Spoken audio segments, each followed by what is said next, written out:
Tatlo ang sugatan sa karambola ng SUV, ambulansya at tricycle sa Isabela. Timbog naman po sa Laguna ang #1 sa kanilang most wanted list. Yan at iba pa sa balitang probinsyang hatid ni Mav Gonzales.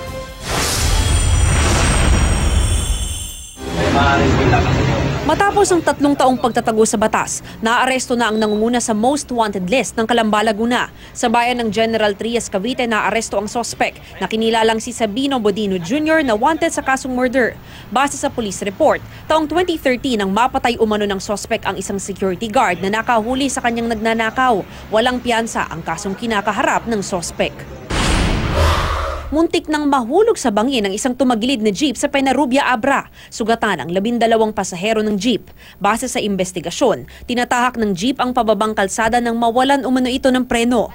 Ayon sa isang pasahero, overloaded ang jeep at mabilis umano ang pagpapatakbo ng driver bago mangyari ang disgrasya. Walang pahayag ang driver ng jeep kaugnay rito, pero handa raw siyang tumulong sa pagpapagamot sa mga biktima. Nagkarambola ang isang SUV, isang ambulansya at isang tricycle sa Cauayan City sa Isabela. Hindi halos mamukaan ang mag-asawang sakay ng tricycle na nagtamo ng matinding sugat. Sugatan din ng driver ng ambulansya.